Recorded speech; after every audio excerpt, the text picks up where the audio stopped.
यीशु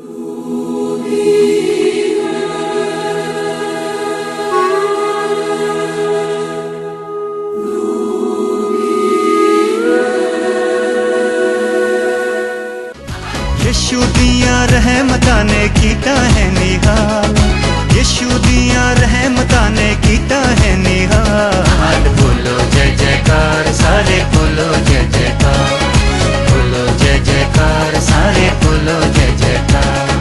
यीशु दिया रहमतां ने कीता है निहाल, यीशु दिया रहमतां ने कीता है निहाल। बोलो जय जयकार सारे, बोलो जय जयकार, बोलो जय जयकार सारे, बोलो जय जयकार।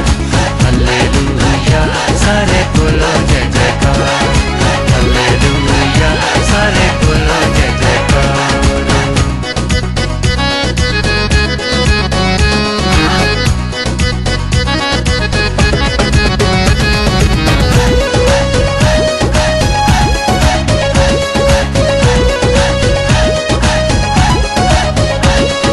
रहमत उस दी जिस दे होवे, ओ ना कदे शर्मिंदा होवे।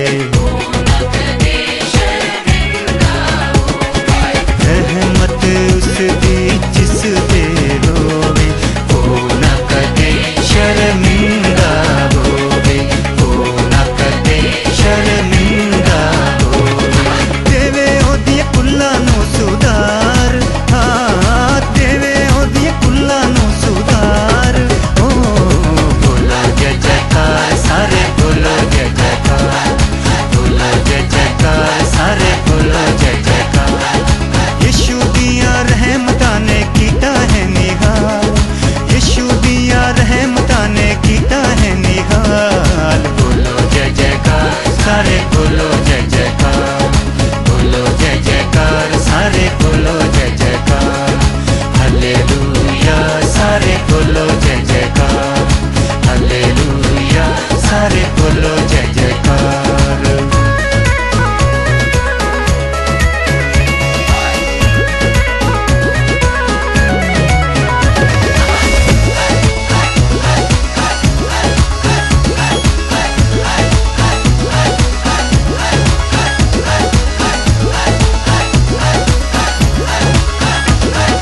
झट खड़ा बदियां का यीशु बोल आजा तू, सदा वाली जिंदगी का चैन आके पाजा तू। झट खड़ा बदियां का यीशु बोल आजा तू, सदा वाली जिंदगी का चैन आके पाजा तू, सदा वाली जिंदगी का चैन आके पाजा। നമ്മുടെ ശുദ്ധീകരണം അല്ലെങ്കിൽ നാം ഒരിക്കൽ കർത്താവിനോട് അടുക്കുന്നതിൻ്റെ ഉദ്ദേശം എന്നാത്തിനാന്ന് ചോദിച്ചാൽ നമ്മൾ അനുഗ്രഹം പ്രാപിക്കാൻ യോഗ്യതയുള്ളവരാകാൻ വേണ്ടിയിട്ടാണ്. ഹല്ലേലൂയാ, ഹല്ലേലൂയാ. ദൈവത്തിന് നമ്മളെ അനുഗ്രഹിക്കണമെന്ന് അധിക ആഗ്രഹമുള്ളത് കൊണ്ടാണ് ആമേൻ ദൈവം നമ്മളെ ഒരിക്കൽ കൂടി ശുദ്ധീകരിക്കുവാൻ വേണ്ടിയിട്ട് ആഗ്രഹിക്കുന്നത്. Praise God. പലപ്പോഴും ചെറുത് ചെറുത് ചെറുത് എന്ന് പറഞ്ഞ് നമ്മൾ ചിലതിനെ നിസ്സാരമായി കാണുമ്പോൾ പലരുടെയും വീഴ്ചയ്ക്ക് കാരണം ആ ചെറുതായിരിക്കും, ആ ചെറിയ പാപങ്ങളായിരിക്കും.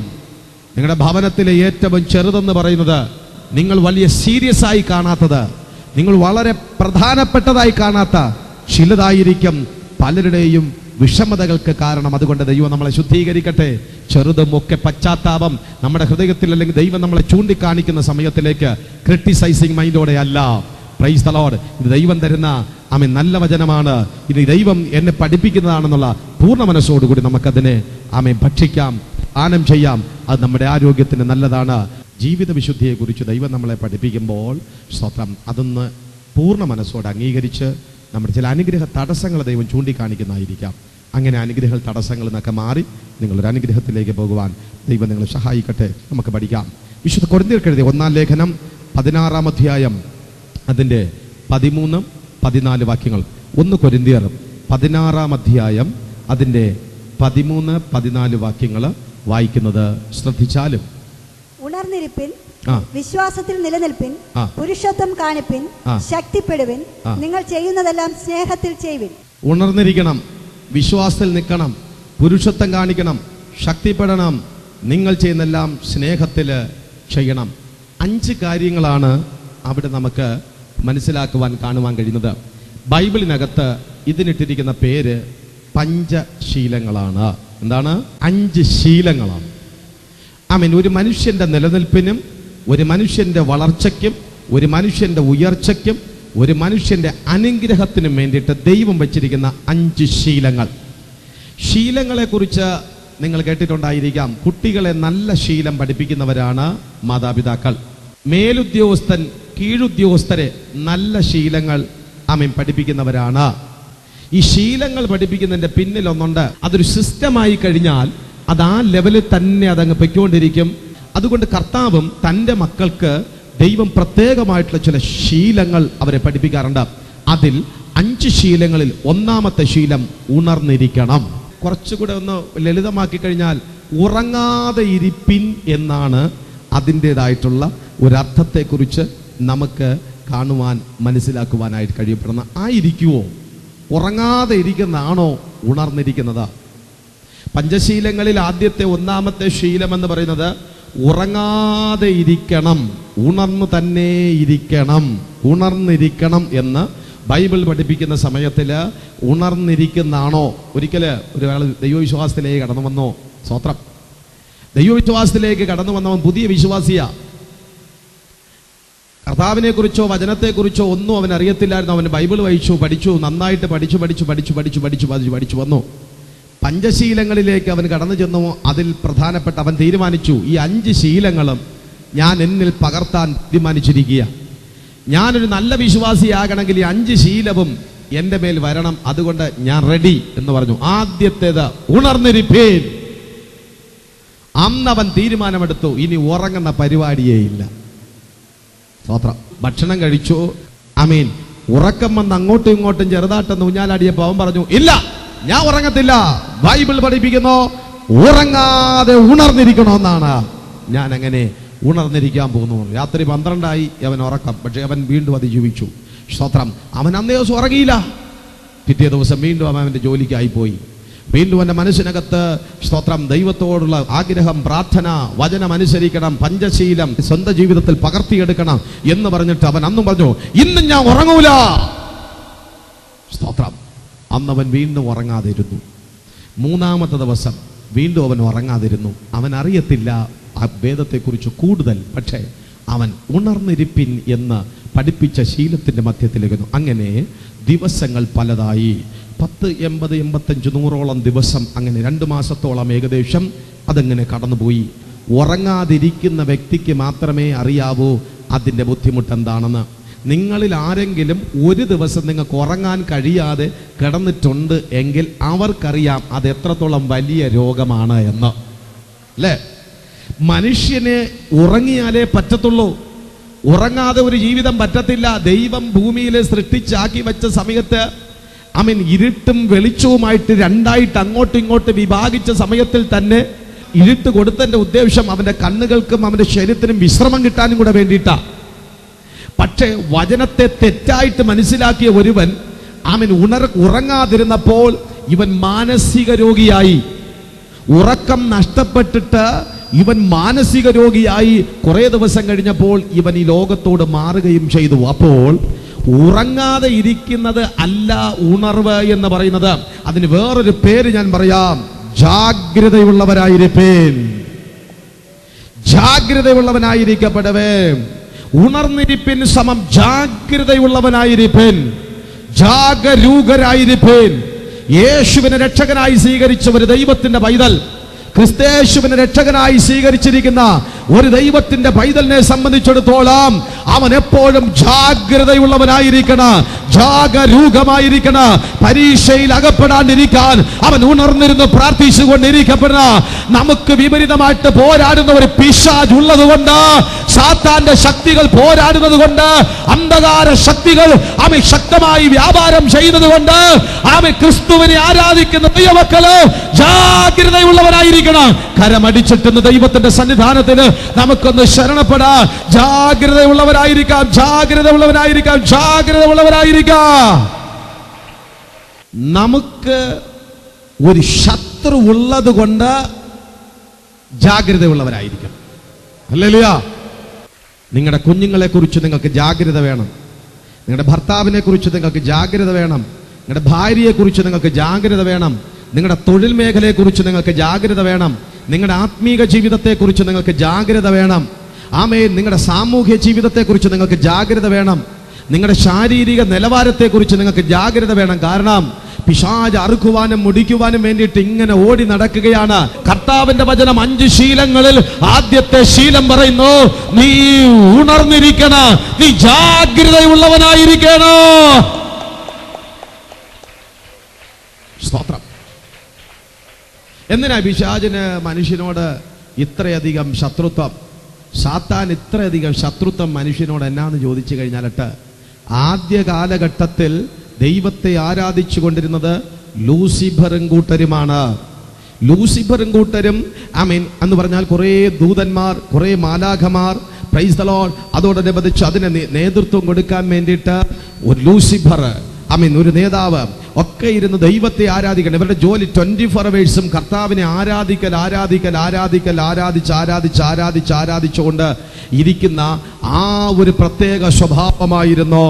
അങ്ങനെ സ്തോത്രം ആരാധിച്ചുകൊണ്ടിരുന്ന സമയത്തിലേക്ക് പ്രൈസ് ദി ലോർഡ് ദൂതന്മാർ ഇങ്ങനെ പറഞ്ഞു, നമ്മുടെ ലൂസിഫർ ഉണ്ടല്ലോ എന്ത് നന്നായിട്ട് ആരാധിക്കുന്നു, ലൂസിഫർ എന്ത് മനോഹരമായിട്ട് ആരാധിക്കുന്നുണ്ട്, ഏറ്റവും ഭംഗിയായി ആരാധിക്കുന്നതും സ്തോത്രം ഈ ദൂതന്മാരുടെ നേതൃത്വത്തിലായിരിക്കുന്ന ലൂസിഫർ തന്നെ. ആ ആരാധനയുടെ മധ്യത്തിൽ വാക്കുകൾ ചിലത് വരാൻ തുടങ്ങി. ദൂതന്മാര് പറഞ്ഞു, ലൂസിഫർ നന്നായിട്ട് ആരാധിക്കുന്നു, ലൂസിഫർ നന്നായിട്ട് പാട്ടുപാടുന്നു, ലൂസിഫർ നന്നായിട്ട് വാദ്യോപകരണങ്ങൾ ഉപയോഗിക്കുന്നു, ലൂസിഫർ വളരെ പെർഫെക്റ്റ് ആയിട്ട് നടക്കുന്നു, വളരെ ഭംഗിയായിട്ടിരിക്കുന്നു. ദൂതന്മാർ തന്റെ നാവുകൊണ്ട് ലൂസിഫറിനെ ഉയർത്തുവാൻ തുടങ്ങി. കുറച്ചു ദിവസം കഴിഞ്ഞപ്പോഴത്തേക്ക് മാലാഖമാരും ഒപ്പം ചേർന്നു. ഒപ്പം ചേർന്നതിന് ശേഷം ഇങ്ങനെ പറയാൻ തുടങ്ങി, ലൂസിഫർ എന്ത് സൗന്ദര്യമുള്ള വ്യക്തിയാണ്, ലൂസിഫർ എന്ത് സൗന്ദര്യമുള്ള വ്യക്തിയാണ്, എന്ത് ഭംഗിയുണ്ട് ലൂസിഫറിന്. ദൈവവും ലൂസിഫറും അടുത്തടുത്ത് നിന്ന് കഴിഞ്ഞാൽ വലിയ വ്യത്യാസമൊന്നുമില്ല, നല്ല സൗന്ദര്യമുള്ള വ്യക്തിയാണ്. Praise the Lord. വീണ്ടും കുറച്ചു ദിവസം കൂടെ കഴിഞ്ഞ സമയത്തിൽ നമ്മൾ ഈ കർത്താവിനെ മാത്രം ആരാധിക്കണം, ലൂസിഫർ പറയും പോലെ മാത്രം കേട്ടാ പോരെയോ? ഇവരുടെ മേൽ സംസാരത്തിൽ ഒരല്പസ്വല്പ മാറ്റങ്ങൾ ആരംഭിച്ചു. ലൂസിഫർ ഇതെല്ലാം ഏറ്റെടുത്തു, കേട്ടു, റിസീവ് ചെയ്തോ. ദൂതന്മാര് പറയുന്നതൊക്കെ ശരിയാ, മാലാഖമാര് പറയുന്നതൊക്കെ ശരിയാ, അങ്ങനെ തീരെ തെറ്റൊന്നുമല്ല, ഞങ്ങൾ അത്ര കുറഞ്ഞ പുള്ളികളൊന്നുമല്ല, ഞങ്ങളിതാ ശരി നല്ലവരാ. അഹങ്കാരത്തിൻ്റെതായിട്ടുള്ള ചില ചിന്തകൾ, അഹങ്കാരത്തിൻ്റെതായിട്ടുള്ള ചില വേരുകൾ, അഹങ്കാരത്തിൻ്റെതായിട്ടുള്ള ചില സാഹചര്യങ്ങൾ ലൂസിഫറിന്റെ ഉള്ളിനകത്തേക്ക് കടന്നുകൂടിയ സമയത്തിലേക്ക് പ്രൈസ് ദി ലോർഡ് കർത്താവ് വന്നു. കർത്താവ് വന്നിട്ട് പറഞ്ഞു, തുടങ്ങിക്കോ, ആരാധന തുടങ്ങിക്കോ. ലൂസിഫർ പറഞ്ഞു, ഇപ്പൊ ഇച്ചിരി ബിസിയാണ്, കുറച്ച് സമയം കഴിഞ്ഞിട്ട് ആരാധിക്കാം. കർത്താവ് പറഞ്ഞു, നിങ്ങൾ ആരാധിക്കേ, നിങ്ങളുടെ ആരാധന ഞാനൊന്ന് അനുഭവിക്കട്ടെ. ലൂസിഫർ പറഞ്ഞു, ദൂതന്മാരുടെ സപ്പോർട്ട് കിടക്കുകയാ, മാലാഖ വൃന്ദങ്ങളുടെ മുഴുവനും സപ്പോർട്ട് കിടക്കുകയാ. ഈ വിഭാഗങ്ങൾ എല്ലാവരും കൂടെ ഒത്തൊരുമിച്ച് നിന്നേച്ച് പറഞ്ഞോ, ഞങ്ങൾ ഇച്ചിരി വിശ്രമിക്കട്ടെ, ഇന്ന് ഞങ്ങൾ ആരാധിക്കുന്നില്ല, നാളെ ഞങ്ങൾ ആരാധിക്കുന്നേ ഉള്ളൂ. Praise the Lord. വീണ്ടും നോക്കിയപ്പോൾ ഞങ്ങൾക്ക് ആവശ്യത്തിലധികം സൗന്ദര്യമുണ്ട്, ഞങ്ങൾക്ക് ആവശ്യത്തിലധികം കഴിവുകളുണ്ട്, ഞങ്ങൾക്ക് ആവശ്യത്തിനുള്ള സാമ്പത്തികമുണ്ട്, ഞങ്ങൾക്ക് ആവശ്യമായിട്ടുള്ള എല്ലാ സാഹചര്യങ്ങളും ഞങ്ങൾക്ക് അനുകൂലമായിട്ടുണ്ട്. അതുകൊണ്ട് ഇന്ന് ആരാധിക്കുന്നത് നാളെ ആരാധിക്കുന്നുള്ളൂ. ഇന്ന് എന്നെ ശ്രദ്ധിച്ചു കൊണ്ടിരിക്കുന്ന യുവമക്കളെ, ദൈവം നിങ്ങളെ ആരാധിക്കുവാൻ വേണ്ടിയിട്ട് വിളിച്ചു വേർതിരിച്ച സമയത്തിൽ കർത്താവ് ഒരു വചനം പഠിപ്പിച്ചിട്ടുണ്ട്, നിങ്ങൾ ജീവനുള്ള ദൈവത്തിന്റെ ആലയമല്ലയോ? നിങ്ങൾ ദൈവത്തിന്റെ ആലയമാണെങ്കിൽ നിങ്ങളുടെ ഉള്ളിനകത്ത് ഒരു ആരാധന വെളിപ്പെടേണ്ടത് ആവശ്യം. നിങ്ങളുടെ ഉള്ളിനകത്തേക്ക് ഒരു ആരാധന അനുഭവം വരണം. പക്ഷെ ആരാധിക്കുവാൻ മനസ്സില്ലാതെ ആരാധനയിൽ നിന്ന് വിട്ടുനിന്ന് നിഗളത്തിന്റെ ആത്മാവ് ഒരു മനുഷ്യനിൽ പ്രവേശിച്ചുവെങ്കിൽ അതിന്റെ പേര് ലൂസിഫർ. ലൂസിഫർ നിഗളിച്ചു. ഞാൻ വിളിച്ചു പറയട്ടെ, അഹങ്കാരം ഒരു മനുഷ്യന്റെ മേൽ വരാൻ സൗന്ദര്യം കാരണമാകും, അഹങ്കാരം വരുവാൻ സാമ്പത്തികം കാരണമാകും, അഹങ്കാരം വരുവാൻ കഴിവുകൾ കാരണമാകും, അഹങ്കാരം വരുവാൻ കഷ്ടതയില്ലായ്മ കാരണമായി തീരും. അഹങ്കാരം ഒരു മനുഷ്യന്റെ മേൽ കടന്നു വരുവാൻ വേണ്ടിയിട്ട് പ്രശ്നങ്ങളില്ലാത്തത് കാരണമാകും. ഇന്ന് പകൽ സമയത്തിൽ ഇവിടെ ഇരിക്കുന്ന ദൈവമൈതലേ, നിന്റെ മേൽ അഹങ്കാരം കടന്നു വരാൻ കാരണമെന്ത്? നിനക്ക് രോഗമില്ലാത്തത് കൊണ്ട്, നിന്റെ മേൽ ശാപമില്ലാത്തത് കൊണ്ട്, നിനക്ക് ബുദ്ധിമുട്ടുകൾ ഇല്ലാത്തത് കൊണ്ട്, നിനക്ക് ആകുലതകളും വ്യാകുലതകളും ഇല്ലാത്തത് കൊണ്ട്. ആകയാൽ അത് വരുത്തി എന്റെ ദൈവം നിന്നെ അവൻ അനുഗ്രഹത്തിലേക്ക് എത്തിക്കുന്നതിന് മുൻപ് നമുക്ക് താഴ്ത്തി കൊടുക്കാം, വിനയപ്പെടുത്താം. സ്തോത്രം. കേൾക്കാൻ നമുക്ക് ഇഷ്ടം തോന്നുന്നില്ല, പക്ഷേ ഇഷ്ടം തോന്നിയാലേ പറ്റത്തേ ഉള്ളൂ. ഞാൻ ഒരു പടി കൂടെ ഒന്ന് താഴട്ടെ എൻ്റെ അപ്പൻ്റെ സന്നിധിയിൽ. അവൻ എന്നെ, ഞാൻ ഇച്ചിരി അഹങ്കാരം കൂടുതലാന്ന് എന്നോട് പറഞ്ഞു കഴിഞ്ഞാൽ ഞാൻ ഏറ്റെടുക്കാൻ റെഡിയാ. അനുഗ്രഹങ്ങൾ വരുന്ന സമയത്തിൽ ദൈവമക്കളെ വളരെയധികം ശ്രദ്ധിക്കണം. നമുക്ക് സാഹചര്യങ്ങൾ നമുക്ക് അനുകൂലമായി വരുമ്പോൾ ശ്രദ്ധിക്കണം. രോഗങ്ങൾ നമ്മളെ വിട്ടു പോകുമ്പോൾ നമ്മൾ ശ്രദ്ധിക്കണം. അഹങ്കാരമായിരിക്കപ്പെടുന്ന ലൂസിഫറിന്റെ മേൽ കടന്നു വന്ന ആ ദുരാത്മാവിന്റെ വ്യാപാരം നമ്മിലേക്ക് വരരുത്. നമ്മൾ ജാഗ്രതയുള്ളവരായിരിക്കണം. എപ്പോഴും അവൻ നമ്മളെ ഉയർത്തും തോറും നാം താഴ്ത്തി കൊടുക്കണം. ഉയർത്തും തോറും നമ്മൾ ദൈവസന്നിധിയിൽ താണിരിക്കണം. എവിടെയെങ്കിലും ഏതെങ്കിലും ഒരു കഴിവ്, ഏതെങ്കിലും ഒരു കഴിവുകൾ ദൈവം നമുക്ക് തരുന്ന സമയത്തില്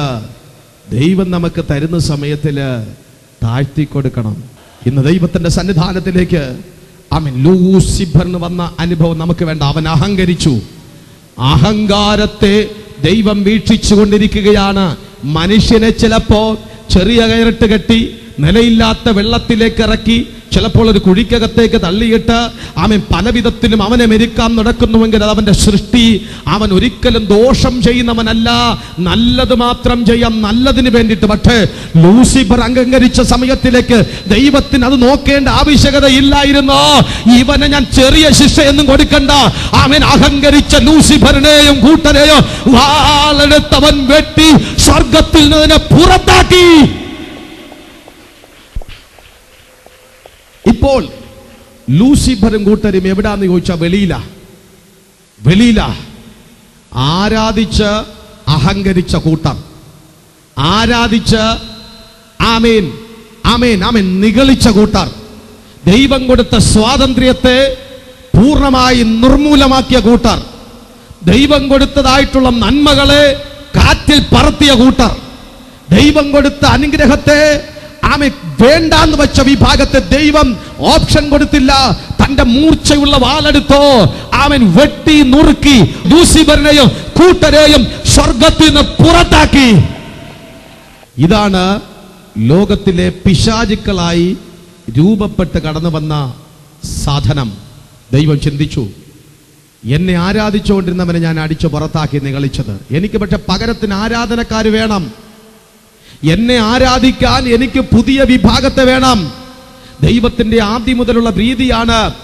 ആമേൻ. ആരാധിക്കാൻ ഏൽപ്പിച്ചവൻ അവിശ്വസ്തനായി തീർന്നു കഴിഞ്ഞാൽ അതിനെടുത്ത് മാറ്റിയിട്ട് പുതിയതിനെ സൃഷ്ടിക്കുന്നത് ആദ്യം മുതലേ ദൈവത്തിന്റെ പദ്ധതിയുടെ ഭാഗമാകൊണ്ട് എന്റെ കർത്താവ് അവിടെ ആരംഭിച്ചോ. ഒരു വിഭാഗത്തെ മാറ്റിയിട്ട് ഞാൻ മറ്റൊരു വിഭാഗത്തെ ഇവിടെ സൃഷ്ടിക്കാൻ പോവുക. സ്തോത്രം. അങ്ങനെ ദൈവം പകരത്തിനൊരു വിഭാഗത്തെ സൃഷ്ടിച്ചു. അവരുടെ പേരാണ് മനുഷ്യർ. ദൈവം മനുഷ്യന് വേണ്ടിയിട്ട് മനോഹരമായിട്ടുള്ളൊരു ഏദൻ തോട്ടമുണ്ടാക്കി. ആ തോട്ടമുണ്ടാക്കിയിട്ട് ആ തോട്ടത്തിനകത്തേക്ക് സ്വന്തം ആദാമിനെ ആദ്യം നിർത്തി. അവൻ ഏകനായിരിക്കുന്ന നന്നല്ല എന്ന് ദൈവത്തിന് തോന്നിയപ്പോൾ ആമേൻ കർത്താവ് അവനൊരു ഗാഠനിദ്ര കൊടുത്ത് അവൻ്റെ ശരീരത്തിൽ നിന്നൊരു വാരിയലെടുത്ത് ഒരു ഹവ്വായെ കൂടെ ഉണ്ടാക്കി. അവിടെ ഭൂമിയിലെ ആദ്യത്തെ കുടുംബജീവിതം ആരംഭിച്ചു. ഫാമിലി ലൈഫ് അവിടെ ആരംഭിക്കുകയാണ്. സന്തോഷമായി. ആദാമിൻ്റെ മ്ലാനത മാറി, ആദാമിൻ്റെ വേദന മാറി. ആദാമിന് സംസാരിക്കാൻ ആളുണ്ട്, ആദാമിന് സ്നേഹിക്കാൻ ആളുണ്ട്, ആദാമിന് ഷെയർ ചെയ്യാൻ ആളുണ്ട്, ആദാമിന് കരുതാൻ ആളുണ്ട്. ഒറ്റയ്ക്കല്ല, അവർ വളരെ ഉത്സാഹത്തോടെ സന്തോഷത്തോടെ ആ തോട്ടത്തിനകത്തേക്ക് ഓടി നടന്നപ്പോ സ്വർഗത്തിൽ നിന്ന് വെട്ടേറ്റ് വീണ ഒരു വിഭാഗമുണ്ടായിരുന്നു. അതിൻ്റെ പേരാണ് ലൂസിഫറും ദൂത സൈന്യവും. ഇവർക്ക് സാധാരണ മനുഷ്യരില്ലാത്തത് കൊണ്ട് ഇവർ സൗന്ദര്യം പൂർണ്ണരായി തീർന്നിട്ടുണ്ടായിരുന്നു. ആമേൻ. ഈ നികളത്തിന്റെ കാതലായിട്ടുള്ള ഭാഗവും ഇവർ ദൈവത്തെ പോലെ ആകാൻ വേണ്ടിയിട്ട് തീരുമാനിച്ചു. കാരണം ദൈവത്തിന്റെ തേജസ്, സൗന്ദര്യം, ആമേൻ, സാമേൻ ഇവർ ആഗ്രഹിച്ചു. ആകയാൽ സുന്ദരന്മാരും കഴിവുള്ളവരും ഒക്കെയായിരുന്ന ഈ ലൂസിഫറും കൂട്ടരും സ്തോത്രം ഇതാ ഏദൻ തോട്ടത്തിന്റെ സൈഡിൽ വന്ന് തമ്പടിച്ചു. എന്നാത്തിനാന്ന് ചോദിച്ചാൽ നിങ്ങൾക്ക് പെട്ടെന്ന് മനസ്സിലാക്കുക. ആമേൻ. നിങ്ങളുടെ വീട്ടില് നിങ്ങളുടെ അപ്പന് 50 സെന്റ് വസ്തു, ഒരു വീടുണ്ട്, ഒരു കാറുണ്ട്, ഒരു ജീവിത സാഹചര്യങ്ങളെല്ലാം ഉണ്ട്. അങ്ങനെ വളർന്നു വന്നോ. നിങ്ങൾക്ക് ഇപ്പൊ 18, 19, 20, 21 വയസ്സ് പ്രായമുണ്ട്. ആമേൻ. 25 വയസ്സ് പ്രായമായി. നീയും നിന്റെ അപ്പനുമായിട്ട് പെട്ടെന്ന് ഒരു സ്വരച്ചേർച്ച. അപ്പൻ പറഞ്ഞോ, എടാ ആമേൻ, ഇനി മേലാൽ ഈ നടയിൽ നിന്നെ കണ്ടുപോകരുത്. നീ എന്നോടത്ത് അങ്ങനെ പറയാറായോ, ഇങ്ങനെ പറയാറായോ? നിനക്ക് സ്തോത്രം ഇവിടെ ഒരർഹതയില്ല. കടക്കണ്ട വീട്ടിൽ നിന്ന്, ഇറങ്ങണ്ട വീട്ടിൽ നിന്ന്, ഇറങ്ങെന്ന് പറഞ്ഞ് അവനെ ചെവിക്ക് പിടിച്ച് അവനെ ഗേറ്റിന്റെ പുറത്ത് കൊണ്ടുവന്ന് തള്ളിയിട്ട് ഗേറ്റും ക്ലോസ് ചെയ്തിട്ട് അകത്തേക്ക് വന്നോ. അങ്ങനെ ഇരുന്ന ഒരു കുഴപ്പമില്ല. നിങ്ങൾ ഒരു ദിവസം പിണങ്ങി താമസിക്കും, അപ്പനും പിണങ്ങി താമസിക്കും. അത് കഴിയുന്ന സമയത്തിലേക്ക് നിങ്ങൾ രണ്ടുപേരും ഒന്നാവുകയും ചെയ്യും, അല്ലേ? പക്ഷെ ഇവിടെ അങ്ങനെയല്ല സംഭവിച്ചത്. യവനെ പിടിച്ച് കളഞ്ഞിട്ട് ആമേൻ ഏകദേശം അത്രയും പ്രായമുള്ള വേറൊരുത്തനെ വിളിച്ചു, ഡേ വാടേ, ഈ സ്വത്ത് മുഴുവൻ നിനക്ക് എഴുതി തരാൻ പോവുകയാണ്, നിനക്ക് എഴുതി തരാൻ പോവുകയാണ്. അവന് വലിയ സന്തോഷം. കുഴപ്പമില്ല, ശരി. യവന്റെ പേരിൽ എല്ലാം കൂടെ അങ്ങോട്ട് എഴുതി കൊടുത്തു. യമേൻ ഇറക്കി വിട്ട മകന് അർഹതപ്പെട്ട സ്വത്ത് വക മുഴുവനും, ആ സ്വാതന്ത്ര്യം, അധികാരം മുഴുവനും യവൻ എഴുതി കൊടുത്തു. പിറ്റേ ദിവസം ആമേൻ സ്വന്തം മോൻ ഓടിച്ചുകൊണ്ടിരുന്ന കാറിനകത്ത് ഇതാ അപരൻ കടന്നു വന്ന ആ കാറിനെ സ്റ്റാർട്ട് ചെയ്ത് ഗേറ്റ് തുറന്ന് പുറത്തുകൂടെ പോയപ്പോ കവലയില് വീട്ടിൽ നിന്ന് അടിച്ചു പുറത്താക്കിയ മോൻ അങ്ങനെ നിൽക്കുകയാടാ. ഇന്നലെ വരെ ഞാൻ കൊണ്ടിടുന്ന കാറിൽ ഇതേ വേറൊരുത്തൻ വരുന്നുണ്ട്. അങ്ങനെ എനിക്ക് അർഹതപ്പെട്ട സ്വത്ത് വേറൊരുത്തൻ അനുവദിച്ചു കഴിഞ്ഞ് ഞാൻ അവിടെ വിടത്തില്ല. ആദ്യം അവനിട്ട് 2 എണ്ണം പറ്റിക്കും, എന്നിട്ട് ഞാൻ അവനെതിരായിട്ട് കേസും കൊടുക്കും. ലൂസിഫറും കൂട്ടരും ചെയ്തുകൊണ്ടിരുന്ന പ്രവൃത്തി ഇവിടെ ഇതാ ദൈവം മനുഷ്യനെ ഏൽപ്പിച്ചു. മനുഷ്യൻ ഏദൻ തോട്ടത്തിനകത്ത് വളരെ സന്തോഷത്തോടുകൂടി ചുറ്റി നടന്ന സമയത്തിലേക്ക് അടിച്ച് പുറത്താക്കപ്പെട്ടവൻ നോക്കിയപ്പോൾ ഞാൻ ഓടിച്ച കാർ ഇപ്പോൾ അവനാ ഓടിക്കുന്നേ. ഞാൻ ആരാധിച്ചുകൊണ്ട ആരാധന അവരാ ചെയ്യുന്നത്. എനിക്കർഹതപ്പെട്ട സ്ഥാനമാനങ്ങൾ, എനിക്കർഹതപ്പെട്ട സിംഹാസനം, എനിക്കർഹതപ്പെട്ട സകലവും ആ മനുഷ്യരുടെ കരങ്ങളിലാണ് ഇപ്പോൾ നിൽക്കുന്നത്. ഞാൻ വിടത്തില്ല. ഈ വത്തകളെ മുഴുവനും ഞാൻ നരകത്തിലേക്ക് കൊണ്ടുപോയിട്ടല്ലാതെ ഞാൻ അടങ്ങത്തില്ല. ഇതത്രേ പിശാചിന് മനുഷ്യനോടുള്ള ശത്രുത്വം. ഈ സാത്താന് മാനവരാശിയോടൊരു ശത്രുത്വം, മാനവരാശിയോട് ഭയങ്കരമായ ഒരു ശത്രുത്വത്തിന്റെ കാതലായിട്ടുള്ള വിഷയം ഇതാണ്. ഇവന് പകരം ദൈവം സൃഷ്ടിച്ച വിഭാഗമാണ് മനുഷ്യൻ. നമ്മൾ അനുവദിക്കത്തില്ല അവൻ ജീവിക്കാൻ, നമ്മൾ സ്വസ്ഥമായി ശാന്തമായി ജീവിക്കാൻ. ചിലർ ചോദിക്കില്ല, ഞാൻ ആർക്കും ഒരു തെറ്റും ചെയ്തില്ല, പക്ഷെ എന്തുകൊണ്ട് ഈ ഭൂതങ്ങളെല്ലാം കൂടെ എൻ്റെ മേൽ കയറി? ഞാൻ ആർക്കും വിപരീതമായിട്ടൊന്നും ചെയ്തിട്ടില്ല, പക്ഷേ ഞാൻ മാത്രം ഇത് മുഴുവൻ അനുഭവിക്കേണ്ടി വന്നത് എന്തുകൊണ്ട്? ഞാൻ ആർക്കുമെതിരായിട്ട് മന്ത്രവാദം ചെയ്തില്ല, പക്ഷേ ഈ ശുദ്രപ്രയോഗങ്ങൾ മുഴുവൻ എനിക്കെതിരായിട്ടല്ലേ വരുന്നത്. നീ ആർക്കും ഒന്നും ചെയ്യണ്ട, നീ ഒന്ന് ചെയ്തു, നീ ദൈവത്തിന്റെ സൃഷ്ടിയായി തീർന്നു. ദൈവം നിന്നെ സൃഷ്ടിച്ചു, നീ പിശാചിന് ആമേൻ പകരക്കാരനായിട്ട് തീർന്നു. സാത്താൻ ചെയ്തുകൊണ്ടിരുന്ന ജോലിക്ക് പകരം ദൈവം നിന്നെ സൃഷ്ടിച്ചത് കൊണ്ട് ഇവന് എല്ലാ കാലത്തും നിന്നോട് ശത്രുത്വം. അതുകൊണ്ടത്രേ ഞാൻ പറഞ്ഞത്, സ്തോത്രം, ജാഗ്രതയുള്ളവരായിരിക്കണം. നമുക്കൊരു ശത്രുവുണ്ട്, നമുക്കൊരു ശത്രു ഉള്ളത് കൊണ്ട് നമ്മൾ ഉണർന്നിരിക്കണം. ഇല്ലെങ്കിൽ ഉറങ്ങായിരുന്നു. നമുക്കൊരു ശത്രു ഉള്ളത് കൊണ്ട് നമ്മൾ ശ്രദ്ധാലുവായിരിക്കണം. ഓട്ടം വിട്ടവൻ പോയോ? ഇല്ല, വെച്ചിട്ടുണ്ടടാ. പിശാചിന്റെ ഒരു പ്രത്യേകത, ഡയറക്റ്റ് ആക്രമിക്കൂല. മറക്കരുത്, ചെവി നൊള്ളി വെച്ച് കേട്ടോണം. ഡയറക്റ്റ് ആക്രമിക്കത്തില്ല, ഇൻഡയറക്റ്റ്. Thank you Jesus. തോട്ടത്തിനകത്ത് പാമ്പിന്റെ രൂപമെടുത്തു. ഇപ്പോ ലൂസിഫർ എന്ന് പറയുന്ന സൗന്ദര്യമുള്ള സാധനം മൃഗങ്ങളിൽ വെച്ച് യാമീൻ അല്പം വ്യത്യസ്തമായ എന്താ കൗശലക്കാരനായ പാമ്പിന്റെ രൂപമെടുത്തു. ദൂത് പറയട്ടെ, സൈത്താൻ ഏത് രൂപം വേണമെങ്കിലും എടുക്കാൻ കഴിവുള്ളവനാ. ഏത് രൂപം വേണമെങ്കിലും എടുക്കും. ഇവിടെ പാമ്പിന്റെ രൂപമെടുത്തു സാത്താൻ. പാമ്പിന്റെ രൂപമെടുത്തോ പിശാച് പണത്തിന്റെ രൂപമെടുക്കും. പിശാച് ഉപജീവന മാർഗത്തിന്റെ രൂപമെടുക്കും. പിശാച് അപ്പന്റെ രൂപമെടുക്കും. പിശാച് അമ്മയുടെ രൂപമെടുക്കും. പിശാച് ഭാര്യയുടെ രൂപമെടുക്കും. പിശാച് ഭർത്താവിന്റെ രൂപമെടുക്കും. പിശാച് മക്കളുടെ രൂപമെടുക്കും. അയൽവക്കക്കാരന്റെ രൂപമെടുക്കും. ഒപ്പത്തിന് അടുത്തിരുന്ന് സീറ്റിലിരുന്ന് ജോലി ചെയ്യുന്ന ആളിന്റെ രൂപമെടുക്കും. നിന്റെ കൂട്ടുകാരുടെ രൂപമെടുക്കും. നിന്റെ കൂട്ടുകാരിയുടെ രൂപമെടുക്കും. ഒരു പൂച്ചയുടെ രൂപമെടുക്കും. ഒരു പട്ടിയുടെ രൂപമെടുക്കും. ഒരു തേളിന്റെ രൂപമെടുക്കും. ഒരു കൊതുകിന്റെ രൂപമെടുക്കും. മനസ്സിലായില്ല. ഒരു വീട്ടില് സ്തോത്രം, ഭർത്താവ് പറഞ്ഞു സ്തോത്രം ഫാൻ ഇടണം. ഭാര്യ പറഞ്ഞു എനിക്ക് ഭയങ്കരമായിട്ട് തണുക്കുന്നു, ഫാന് വേണ്ട. ശരി, അന്ന് ഫാൻ ഇടാതെയാണ് രണ്ടുപേരും വിശ്രമിക്കുന്നത്. പിശാച് ആ വീട്ടിനകത്തേക്ക് കടന്നു വന്നത് ഒരു കൊതുകിന്റെ രൂപത്തിൽ.